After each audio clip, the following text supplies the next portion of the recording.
Salut à toutes et à tous, bienvenue dans cette nouvelle vidéo du comptoir de la pop culture. Je suis en compagnie de Maxime Maguire. Comment vas-tu, Maxime? Ça va très bien. Très bien. Et de Dimitri Garfield. Ça va très bien. Voilà. Vous l'avez deviné, on va parler de Spider-Man No Way Home. J'ai déjà fait une première vidéo sans spoil il y a quelques jours, quelques semaines. À présent, on va se lâcher, on va se faire plaisir. On va dire ce qu'on pense du film sans aucune retenue. On le sait tous maintenant, voilà, il y a les 3 Spider-Man qui sont présents dedans. Et ouais, effectivement. La révélation de... Voilà, donc petit rappel pour ceux qui n'ont pas vu le film ou qui s'en fichent, en fait, donc on a suite à un dérapage un petit peu d'un sort de Doctor Strange, on a les méchants des anciens films Spider-Man qui viennent, donc le Peter Parker, Tom Holland, on va l'appeler, essaye de les contenir, n'y arrive pas vraiment, plus ou moins, essaye un petit peu de les remettre gentils, on va dire, et du coup il a le soutien des nouveaux Spider-Man, et au final... Ce qui se passe à la fin, c'est qu'il arrive à les renvoyer dans leur monde au prix d'un sacrifice, au prix de la mort de Tante May et au prix du fait que tout le monde oublie Peter Parker, ce qui reboot un petit peu la série. Voilà, on va revenir sur tout ça. Première chose, bien évidemment, ça va être la présence des 3 Spider-Man. Donc, on a ce moment où on a donc Ned qui fait le cercle. On aperçoit un Spider-Man, moi je vois déjà ma femme, je fais mais c'est pas le costume de Tom Holland, c'est le costume d'Andrew Garfield et tout. Il arrive, tu commences, c'est Donald Renew là, ouais, c'est Donald, oui. C'est Donald. Non, et là, frisson. Là, honnêtement, faut dire. Ouais, c'est vrai que dans la salle, nous aussi, on a eu des comme ça et tout. Là.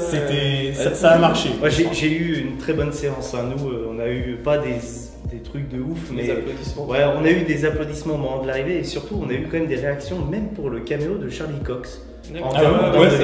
En mode vraiment où il pose la canne et au moment où il pose la canne on a eu des et au moment où on le voit là t'as vraiment le tu vois vraiment tu te dis yes c'est good. Mais ouais du coup Andrew Garfield et ensuite tu dis bon si on a un, l'autre il a dû signer aussi forcément. Et là tu vois l'autre personnage arriver, donc effectivement c'était un moment c'était un gros pic émotionnel hein, effectivement. Comment vous avez vécu ça du coup quand c'est arrivé, Maxime? Bah écoute, cool hein, moi, on est tous avec Spider-Man, c'est un personnage particulier qu'on aime tous. Mais d'où vient ce plaisir du coup, tu vois, c'est ça que je me demande. Bah oui, c'est sûr que la nostalgie joue beaucoup, quoi. C'est vrai que les films, les premiers Sam Raimi, c'était début des années 2000. Ouais. Pareil, début des années 2010 pour les autres, c'est des films qu'on allait voir au cinéma. Je veux dire, en plus c'était des films bien faits, qui respectaient le personnage. Et toi, tu l'as... Bah moi je l'ai vécu, franchement ça a été... déjà moi Spider-Man, j'ai eu beaucoup trop d'émotions dans ce film, vraiment. Je trouve que c'est un très très bon Spider-Man, mais c'est pas le meilleur. Oui, on reviendra après, vous inquiétez pas, on n'est pas totalement aveugle, on va parler de ce qui va pas après. Hein. C'est clairement ça, mais par contre, pour en revenir à Spider-Man, c'est un héros qui est très important pour moi parce que franchement, je crois que c'est le premier super-héros que j'ai vu au cinéma de ma vie. Et pour ma part, j'ai pas vu les X-Men à l'époque, étant gamin, mais par contre Spider-Man, mes parents m'ont emmené les voir. C'était un choc aussi. Et quand j'ai vu Spider-Man de Sam Raimi donc au cinéma, quand t'es gamin, je suis né en 92, j'avais 8 ans, au moment du sortie, 8-9 ans quoi, au moment de la sortie. Tu vois ça, comme tu disais en off, tu virevoltes avec lui, c'est incroyable, le bouffon vert, c'était une nouvelle façon de voir le personnage. Moi avant, je grandissais avec la série des années 90 animée, tu vois, tu te disais, mais je veux voir ça à l'écran, et Sam Raimi il met ça à l'écran, et tu fais, waouh, après je veux voir le 2, tu prends une claque dans la gueule, oui, c'était incroyable, c'est vraiment... C'est vrai que quand on les voit arriver, on a tout ce que tu décris. En fait, c'est instantané, ça revient d'office et le film, il nous a direct en fait avec ça, il nous capte directement. On va parler un petit peu de à quoi est-ce qu'il sert du coup. On a beaucoup de scènes d'interaction entre les 3 Peter du coup. On a beaucoup d'humour, donc ça c'était rigolo, les petites vannes qui se lancent, les petites références. Avec le doigt, c'est toi. Ouais, tiens, justement, on va y revenir parce que depuis quelques temps, Marvel aime mettre en scène des mèmes. On a entre guillemets le mème, je sais pas si vous voyez le mème avec internet, avec la personne qui tient son chat et qui est en mode en train de gueuler, etc. Non, en façon BD. Je vous le montrerai en off au cas où, comme ça tu pourras le mettre à l'écran. Il est refait dans WandaVision. D'accord. En fait, avec Agatha et justement Wanda qui le fait, on a un autre mème qui se passe dans Loki, je crois, et on a ce fameux mème en fait des 3 Spidey qui est fait dans le 3 Spider-Man. Et Marvel, ils aiment en fait glisser, et ils savent que la culture internet est maintenant très présente, et donc ils veulent faire plaisir aux twittos. C'est un petit peu ce qu'on disait sur la vidéo précédente avec Matrix, c'est que eux, Marvel, jouent avec ça plutôt que les dénoncent. Moi j'ai trouvé ça assez intéressant, enfin les répliques j'ai trouvé qu'elles faisaient mouche, leurs petites discussions, ça reste des choses légères, ça marque un peu leurs différences, on voit leurs différences de caractère, ça c'est intéressant, Oui, t'as vraiment le Toby qui est un peu le sage, celui c'était qui a marrant, plutôt... moi je l'avais vu en VO justement quand il parle à Andrew Garfield, il fait mais non man, you're amazing. Oui. Et du coup ça revient sur l'Amazing Spider-Man, Effectivement, il y avait pas mal de trucs, c'était rigolo. Moi je l'ai vu en VF et je suis très content de l'avoir vu en VF parce qu'ils ont respecté les voix, l'intonation, enfin les acteurs. Donc déjà, on sent que les acteurs s'éclatent à le faire en fait. Oui, et les tout doubleurs aussi, ouais, on sent qu'ils s'éclatent. Ouais. J'ai vu plusieurs vidéos avec Donald Renew qui en parle. C'est pour le citer lui, tu vois, enfin c'était... c'est communicatif, enfin vraiment cette énergie, cet engouement, ce plaisir, c'est communicatif. Ouais, le plaisir que Andrew Garfield avait à jouer Spider-Man, comme tu nous le disais en off, parce que lui il vient plus du théâtre, etc. Tu as une vidéo apparemment qui retrace bien ça, tu peux la mettre en description sur la chaîne de Oui, Paul. j'ai vu ça sur la chaîne de Paul, effectivement. Voilà. Ouais. Et donc voilà, qui retrace un peu la vie de Garfield et qui explique comme quoi c'était important pour lui de jouer Spider-Man, mais Donald Renew c'était aussi important quand il a passé les castings et que Garfield a eu le rôle de Spider-Man et que lui il a eu au final le doublage, ouais. il le dit dans Stream DF donc, et sa vidéo, c'était un moment pour lui incroyable. Je pense que Damien Whittica, voilà, c'est ça. Qui fait la voix de Tobey Maguire. Et de Leonardo DiCaprio. Oui, ouais, aussi. Voilà, et c'est peut-être un peu moins, entre guillemets, nostalgique pour lui. Bah, tout aussi nostalgique maintenant, mais à l'époque, je pense que c'était juste un rôle comme un autre pour lui. Et par contre, Hugo Brunswick, qui double Tom Holland, lui on sent pareil qu'il y a un amour aussi pour le personnage quand même. Bah, carrément. Et des projets que Tom Holland fait, et je pense qu'on va le retrouver dans Uncharted. Il va avoir du oui, mon avis, oui. Autre chose intéressante aussi, c'est qu'en fait ces deux trilogies de films, enfin deux trilogies, on a eu 3 Spider-Man de Raimi et 2 de Amazing, en fait, n'ont pas été vraiment totalement inachevées. Alors celle de Raimi un petit peu quand même, parce qu'il a eu sa trilogie.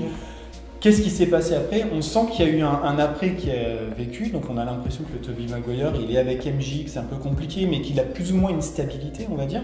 Par contre, c'était Andrew Garfield où il y avait les plus grandes interrogations, parce qu'en fait, son personnage, il a été vraiment cuté, il devait y avoir un film Sinister Six qui s'est jamais fait, et Gwen venait de mourir, donc on allait partir avec une nouvelle MJ, visiblement. Qu'est-ce qui s'est passé? On sait que l'acteur aussi, il a eu beaucoup de mal, et en fait, c'est celui sur lequel on a le plus de réponses, et j'ai l'impression que c'est celui qui est le plus retenu vraiment par les gens.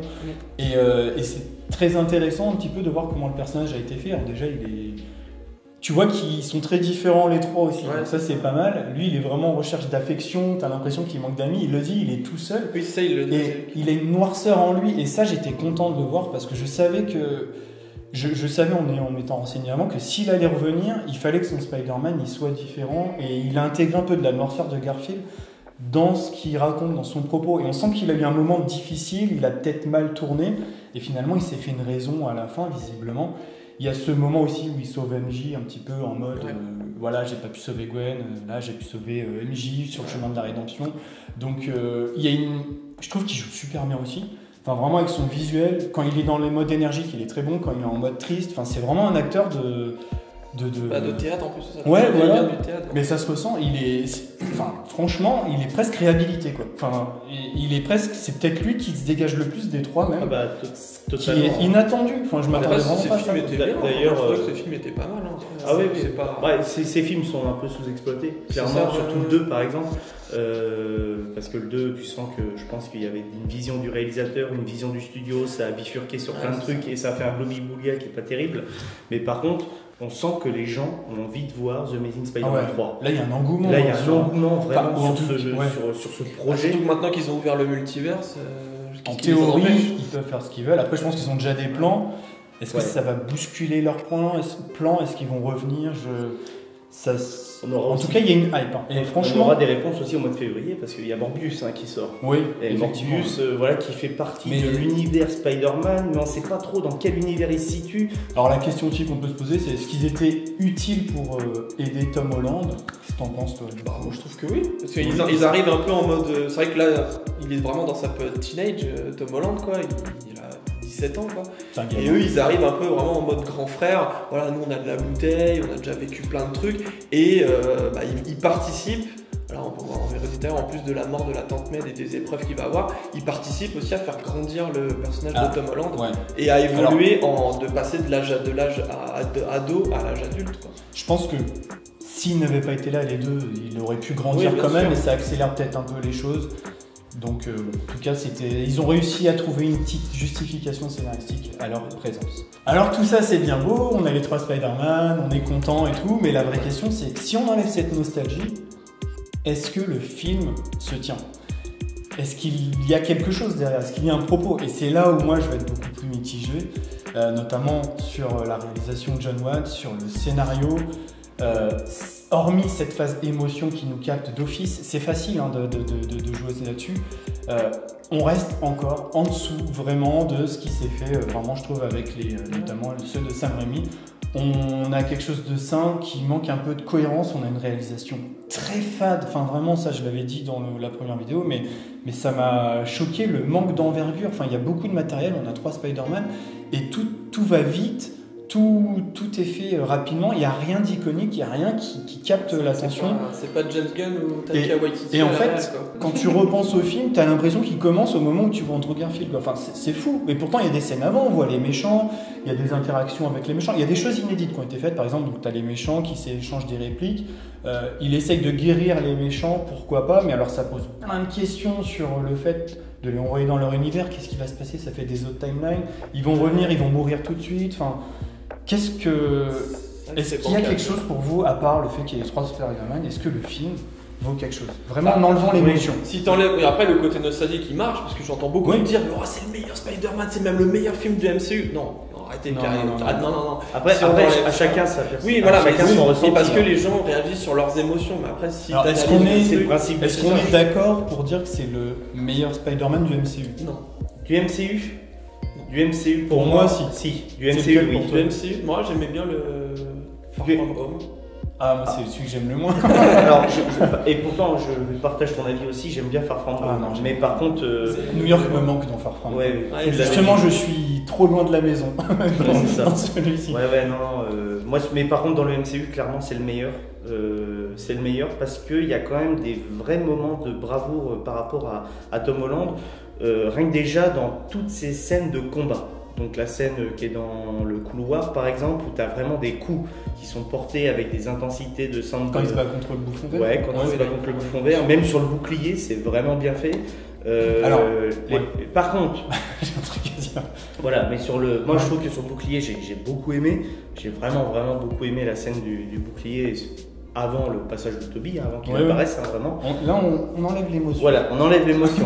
Mais juste, si je reste sur ce que j'ai vu avec Tom Holland, le gros problème de Jon Watts, c'est que, comme tu l'as dit, c'est 98% de fade, simple, genre efficace, et 2% de bravoure avec des micro-plans qui peuvent être intéressants. Moi j'ai bien aimé le plan GoPro où ils sont au début du film. Oui, tu as vraiment cette sensation de vitesse. C'est pas du jamais vu non plus. Après, t'es pas obligé d'avoir forcément du jamais vu pour être bien, tu vois. Je sais pas. Mais pour moi, t'as Spider-Man, c'est une icône, il faut marquer les images. Tu vois, tu parles de la fin, la fin. C'est sur un échafaudage, quoi. Alors après, tu te doutes qu'ils pouvaient peut-être pas mettre les acteurs au milieu de la ville en plein jour et tout, mais c'est sur un échafaudage. C'est un monde. Ah oui, c'est vrai, il y a la Statue de la Liberté. Le seul plan, ça je l'ai dit, qui est bien, c'est celui du combat contre Strange sur le train et tout ça. Mais ça, c'est hérité de la réalisation du film Doctor Strange. Donc ça compte pas pour moi. Et encore, je trouve que c'est vrai que quand tu vois le travail d'Erickson sur Strange 1, et j'espère le travail de Rémi sur le 2. Là, mon gars, là, déjà, mais à part ça, il n'y a pas d'envolée, il n'y a pas de. Même le coup de Strange, moi, le seul passage avec Strange même où je revois des images où je me dis, ah ouais, mais là, t'as une vraie intensité, c'est quand il recontrôle le sort. Tu vois, t'as le sort qui commence à partir tout autour de lui et il le met dans cette réalité, entre guillemets, puis après il le met dans sa cage, etc. Mais vraiment, la puissance, là, tu la ressens énormément, quoi, tu vois. Et c'est sur certains trucs comme ça, genre tout l'enchaînement de la fin, ça fait très Spidey, très voltigeux, très machin, c'est super. Oui. Effectivement, ça on va y revenir après, mais effectivement. Mais juste, globalement, le film, je trouve, il repose sur beaucoup trop de fanservice. Et si par exemple vous n'avez pas vu les 5 films d'avant, bah franchement, les fans qui regardent que les films du MCU, mais ils vont rien comprendre. C'est pas dit. C'est pas dit parce que ça peut quand même donner envie entre guillemets. Oui, voilà. Même entre guillemets les 3/4 des gens qui ont vu le MCU, donc le MCU c'est à partir de 2008, ils ont forcément vu les Spider-Man de Garfield. S'ils introduisent Maguire, ils se disent bah attends, il y a un troisième Spider-Man, il dit qu'il a eu des films avant. Attends, je vais quand même les mettre. Voilà, mais c'est après coup. Mais je pense que je vois un truc tout bête. On va prendre un exemple qui est à échelle gros youtubeur, Michou, il l'a dit sur une de ses vidéos, je crois. No Way Home lui a donné envie de regarder les Spider-Man de Sam Raimi. Et juste pour ça, c'est cool. Ah oui, bien sûr, tu vois pas le contraire. Mais au premier visionnage, les plupart, les ados, ceux qui ont commencé avec en 2008, bah, ceux qui n'ont pas vu les films, ils vont être un peu paumés. Ah mais je suis d'accord avec toi. Troisième truc sur lequel il faut revenir, le Spider-Man, Peter Parker, il a enfin le sens des responsabilités. Après 5-6 films, si on prend en compte les Captain et les Avengers, sa petite phrase. Après s'être baladé dans l'espace, avoir voulu choper la nana, etc. Là, c'était vraiment le truc que je reprochais dans Far From Home aussi, c'est que c'était encore un gamin qui s'éclatait, qui faisait des caprices. Je veux être un Avenger, là je veux pas. Je retrouvais pas mon Peter Parker, enfin vraiment celui que j'aimais, qui était bousculé, à qui il arrivait des grosses difficultés. Et là c'est arrivé donc avec la mort de la tante May, effectivement, là, on sent, là le perso m'a touché, j'ai eu vraiment des petites montées de frissons, c'est la première fois que ça m'arrive avec ce Peter Parker. C'est des trucs bêtes faciles, mais oui, quand sa tante May, à un moment, on sent qu'il y a le bouffon qui arrive avec le planeur. Ouais, j'ai l'impression qu'elle se fait planter et après je vois qu'elle continue à se battre. Moi je pensais qu'elle était morte sur le coup. Et après la voix se relevait. Et après je vois qu'elle se bat. Et j'étais là, je vous jure, je me disais, faites qu'elle meure. Il faut qu'elle meure pour que ça l'aide à avancer. Il faut qu'il grandisse ce Peter. C'était le titre de ma vignette de l'époque de Far From Home. Il faut grandir maintenant. Et quand elle était morte, j'étais content. Mais pas parce qu'elle est morte, mais je me suis dit, voilà, il lui est arrivé en fait ce qu'il faut. Il a enfin eu son événement dramatique. C'est bon, il y a eu Tony Stark, mais c'était pas un membre de sa famille. Non, c'était pas ça. Là, c'était. Voilà, alors finalement, je me dis, alors pourquoi faire tout ce qu'il y a eu avant pour arriver finalement à la même chose que les autres? Mais bon, en tout cas, il grandit, il a le sens des responsabilités. J'ai l'impression que c'est un événement qui est commun à toutes les timelines de Spider-Man. Oui, ça lui arrive forcément. Ça. Dans Into the Spider-Verse, qui pour moi reste au-dessus de celui-ci, ils le disent, ils en jouent, ils disent ouais, t'as eu ton oncle Ben, on a tous eu notre oncle Ben, machin, enfin ça fait partie des codes de Spider-Man. Et là, ils ont voulu faire 100, on se dit bon, tout le monde connaît l'origin story, ça sert à rien de le faire. Mais au final, l'origin story, des fois, ça sert un peu à impliquer émotionnellement, et parce qu'en fait, l'émotion de Tom Holland, on en a un petit peu, oui, quand on le voit partir dans Infinity War, on a un petit truc, mais pas autant que si ça avait été un autre Peter, quoi. En tout cas, voilà, là, il a grandi. Tout le monde oublie qui il est, il a son propre costume qui fait vachement BD, et là du coup c'est intéressant parce que son costume en fait tu sens qu'il est influencé par sa vision des deux autres. Voilà, le fait d'avoir vu les deux autres, il se fait le coup main en lycra tout pourri. C'est ça, il a plus Stark derrière lui, donc là il est obligé de se mettre à la couture. Exactement, il révolte entre les buildings, tu fais ok, là c'est presque un reboot le truc, et j'ai trouvé ça intéressant, et on va bifurquer du coup sur la suite. Qu'est-ce que va devenir le MCU, le Spider-Verse? Quelles sont vos attentes par rapport à ça? Déjà, première question, c'est est-ce que Tom Holland a vraiment signé pour d'autres films? Normalement, parce que là, en fait, là, c'est vrai que là, la trilogie, enfin là, le personnage, il est rebooté, quoi. Sauf que là, on commence avec lui à l'âge adulte. Mais comment ils vont faire? C'est ça que je me dis. En fait, déjà, le système de reboot, c'est très comics quand même, déjà de base. C'est très pratique. Le système de reboot, c'est très comics de base. Il y a quand même souvent des reboots au sein même des mêmes personnages, dans le même univers. Il y a à peu près. C'est ça, donc voilà. Donc ça on n'y peut rien. Donc là, si on prend dans les comics, Tom Holland serait plus proche des Ultimate Spider-Man maintenant, donc qui est aussi un reboot des Amazing. Reboot avec le même. Voilà. Mais là, ça serait un reboot. En fait, c'est pas vraiment un reboot, mais c'est. Et du coup, il va refaire entre guillemets soit parce que la conquête amoureuse de MJ, soit Gwen Stacy va arriver. Ouais, c'est ça. Les deux, qu'ils intègrent. Moi, le triangle amoureux Gwen Stacy, Mary Jane et Tom Holland, j'aimerais bien le voir à l'écran. Et ça peut être très intéressant à voir, justement, de se dire laquelle il va choisir. En mode Gwen Stacy, on sait très bien que si si par exemple, entre guillemets, elle se met avec Peter et que Peter meurt un jour, elle deviendra Spider-Gwen, t'as plein de possibilités. Oui, tu vois, t'as plein de trucs à faire avec le personnage de Spider-Man et MJ, toujours la garder. En plus, Zendaya, c'est quand même l'actrice qui a touché le plus d'argent cette année, quand même, bravo à elle. Mais tu vois, c'est pour dire, elle est très bankable, donc je pense pas qu'ils vont lâcher MJ comme ça. Oui. Donc voilà. Par contre, pour le sein même de l'avenir de Tom Holland, je veux qu'il reste dans le MCU. Ils vont. Alors en fait, il va rester en tant que Spider-Man. Ouais. Ils sauront pas qui c'est. En gros, voilà, moi je pense que c'est. En fait, en soi, ils ont eu un reboot de leur mémoire, mais un reboot de la mémoire, ils ont eu une perte de mémoire. Pas que, parce que il faut que tu rebootes aussi les journaux sur Internet. Enfin, je pense que le ta gueule c'est magique là, il s'applique à tout ce qui est possible d'imaginer. Sauf que qui fait le lien entre les deux. Sauf que tu vois, il y a encore quelques éléments qui font que, par exemple, Happy dit que Tante May, il la connaît grâce à Spider-Man. Ouais. Mais s'il cherche un peu, au bout d'un moment, tu vas forcément avoir des connexions et tu te dire, mais en fait, je le connais, j'ai déjà vu. Sauf que peut-être si dans leur mémoire, je sais, c'est compliqué. C'est toujours contrebalancer. Tu peux toujours contrebalancer une perte de mémoire, tu vois. Et pourquoi, à la fin de ce film, MJ lui dit, tu me diras quand on se retrouvera. Tu vois, tu me diras ta phrase au moment où on se retrouvera. Il y a plein de graines qui sont plantées. En gros, quand il dit aux deux autres, j'espère qu'on se reverra. Voilà. Je lui dis un truc comme ça. Voilà, tu vois, il y a plein de trucs qui sont mis, qui peuvent être exploités. Mais par contre, moi, je veux qu'il reste au sein du MCU. C'est prévu. Et je m'explique parce que, en gros, j'aimerais pas que Sony récupère le droit créatif de Spider-Man parce que ça me ferait très chier, entre guillemets, que Tom Holland quitte la maison du MCU pour revenir à quelque chose de beaucoup plus indépendant. Alors que finalement, Sony et Disney, vous avez trouvé un terrain d'entente pour faire des films qui vous rapportent à tous les deux. Et en plus, on a tout ce qu'on veut. Et en plus une bonne base, ce serait con de retourner. Mais oui, et en plus de ça, vous allez plus loin qu'avant. C'est-à-dire qu'avec le rachat de la 20th Century Fox et cette collaboration avec Sony, mais maintenant en fait, il faut faire plus interagir avec le. Qu'est-ce qui nous empêche d'avoir les X-Men? Qu'est-ce qui nous empêche d'avoir les 4 Fantastiques? J'espère qu'on aura le Spider-Man avec le sac sur la tête là. Non mais c'est pour te dire quoi. Je pense que ça va partir dans tout va être unifié plus ou moins comme une toile d'araignée. Ah oui, de toute façon il y en a déjà, notamment avec la première scène post-générique du film. Effectivement. Voilà, on va parler justement des scènes post-génériques. Alors juste, moi j'ai envie de vous dire quel était mon fantasme des scènes post-génériques. C'est après quoi que j'y ai pensé.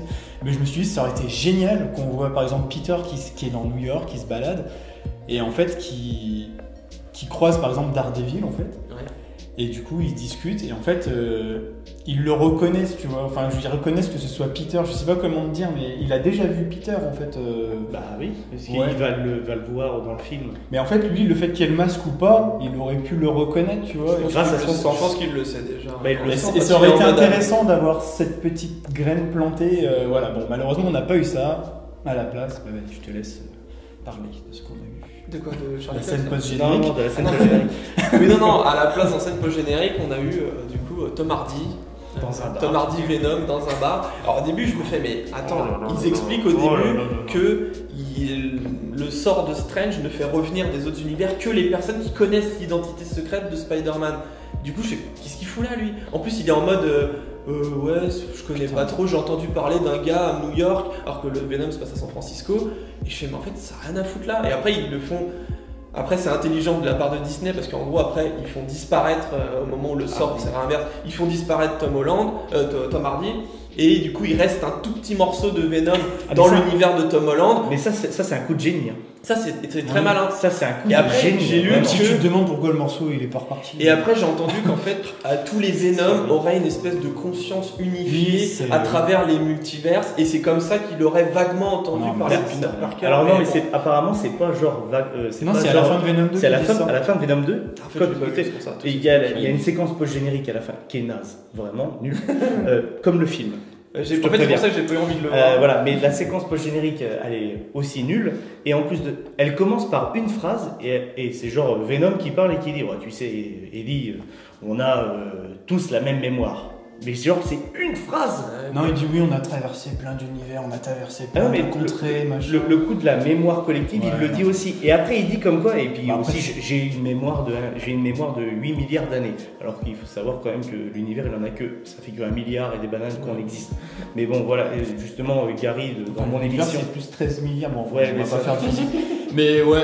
Bon, après, on est d'accord à dire que c'est un peu tiré par les cheveux. Mais c'était plus malin de la part de Disney. En gros, voilà, on exclut la merde qu'a fait Sony et on se récupère le perso. Après, est-ce qu'ils vont l'intégrer Comment ils vont l'intégrer après? Mais c'est sûr que Venom, je pense que ça fait partie du deal de Sony. Ils ont dit, ok, par contre, nous, on veut notre Venom dans à un moment, il y aura un film Venom versus Spider-Man. Ouais, mais ça sera pas le Venom de Tom Hardy.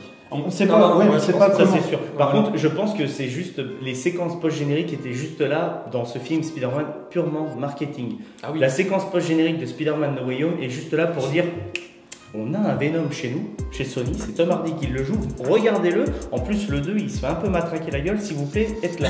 Voilà. Par contre, et la deuxième séquence post-générique, elle est purement marketing Disney. C'est une bande-annonce de Doctor Strange 2. Et tu fais, bon, moi j'étais content parce que Sam Raimi est derrière, mais tu vois, tu fais. Les gens, ils ont arrêté les post. Ah, ça se trouve, ça se trouve, c'est peut-être un signe de genre, allez, c'est bon, on arrête les scènes post-génériques. Mais on l'avait déjà vu, ça en fait. Tu vois, et c'est en soi, j'ai une petite théorie, parce qu'au moment de Captain America 1, dans les cinémas, on avait la bande-annonce de Avengers. C'était la scène post-générique de Captain America 1, on avait la bande-annonce d'Avengers. Je me dis que si Marvel fait ça avec Strange, c'est-à-dire que Strange, ça va être une réunion de plein de personnages, et on n'est pas prêt, parce que d'après ce que j'ai entendu, ils ont... Ça, c'est des rumeurs, hein, mais genre, on va voir, par exemple, dans un univers alternatif, Tom Cruise qui est Anthony Stark. Ah bon, d'accord. Ah oui, parce qu'il a été casté, en fait, il avait passé le casting et il a loupé le casting en 2008. Okay. Et genre, on va avoir Tom Cruise qui est Anthony Stark parce que dans un autre univers, en fait, c'est lui qui a eu le rôle, etc. Mais je pense que ce Strange 2, ça va vraiment être le vrai pivot de cette phase 4 qui a toujours pas vraiment décollé. Qui a pas vraiment décollé. Et ça va être vraiment, pour l'instant, le film le plus important, celui que j'attends le plus. Et autre rumeur, apparemment, Ryan Reynolds a fait les shoots de Doctor Strange et ça serait l'introduction de Deadpool dans le MCU. D'accord, c'est carrément crédible. Voilà, juste je le pose là. Très bien. Bon, bah, je pense qu'on a tout dit. Enfin, on pourra dire encore beaucoup, mais déjà c'était bien intéressant. Donc, en définitive, bah, voilà, le film, on l'a beaucoup apprécié, beaucoup pour le côté émotion. On n'est pas aveugle, mais voilà, on est des humains, donc. C'est ça. Mais c'était très malin de la part de Disney de se réapproprier le personnage en rendant hommage aux anciens trucs qui étaient de qualité, en disant merci, le respect, bravo. Maintenant, c'est à nous. Et en les rendant canon. Ouais, voilà, c'est vrai qu'ils sont réhabilités. Maintenant, on sait que tout est possible. Moi, je demande qu'une chose. Moi, je suis que j'aimerais les revoir personnellement. Ouais, ce film, je l'ai beaucoup aimé. Pour moi, voilà, c'est le meilleur Spider-Man du MCU. C'est pas le meilleur Spider-Man. Spider-Man 2 est au-dessus. Into the Next Generation, il l'éclate aussi. D'ailleurs, il y a encore une fois le 2, la suite. Oui, alors la suite. Into the Spider-Verse 2 qui est prévu fin 2022. Cross the Generation, Part 1.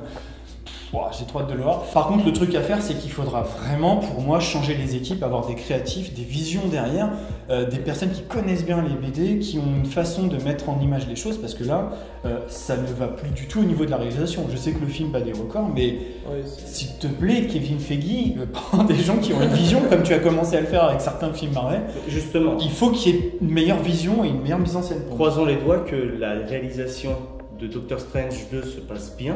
Ça serait énorme d'avoir Sam Raimi au retour de Spider-Man. Même si je trouvais que dans la bande-annonce, il n'y a pas tant d'images folles que ça, mais bon, on va. C'est que la bande-annonce. C'est que la bande-annonce. Attention, bande-annonce Marvel, déjà depuis Infinity War, elle nous manipule énormément et ils veulent montrer ce qu'ils veulent ou retirer ce qu'ils veulent. Donc personnellement, c'est pas tout ce qu'on a vu dans la bande-annonce de Strange. À mon avis, c'est 0,01%. Je pense qu'aussi, moi je veux dire, je pense pas que Sam Raimi aurait accepté le projet s'il n'avait pas eu une certaine liberté. Oui, voilà. J'imagine qu'il l'aura. Après, il faut voir dans quelle limite. Mais j'ose espérer. Moi, je croise les doigts. J'espère sincèrement que Sam Raimi reviendra potentiellement pour une. S'ils annoncent ça, t'imagines la prochaine trilogie Spider-Man avec Tom Holland faite par Sam Raimi. Mais en plus, rien que ça. Mais sans mentir, rien que déjà j'ai les frissons. Juste Spider-Man, Sam Raimi, j'ai les frissons. Mais sans mentir, en plus, je suis trop dommage que John Watts en fait ait fait déjà Mysterio, parce que c'était normalement le méchant prévu de Spider-Man 4, qui était normalement joué par Bruce Campbell. Mais tout est possible avec le multivers. Oui, ils font ce qu'ils veulent. Mais on va dire, ils vont le faire bien, mais allez un peu plus loin que l'émotion. Allez, on arrête la vidéo là. Merci beaucoup de l'avoir suivi. N'hésitez pas à donner vos avis dans les commentaires. Merci beaucoup pour votre expertise, votre petite discussion de comptoir autour de ça. Non, mais c'était cool, voilà, ça fait plaisir. C'est chill. On est content de parler des choses qu'on aime bien. Voilà, on voit qu'il y a des limites, mais je trouve ça génial. En tout cas, justement, c'est ça aussi qui fait le bonheur des choses, déjà d'en discuter, de ne pas être d'accord sur tout, et surtout de se rendre compte que malgré l'émotion, on passe des bons moments, mais il faut aller un petit peu plus loin. Mais carrément, carrément.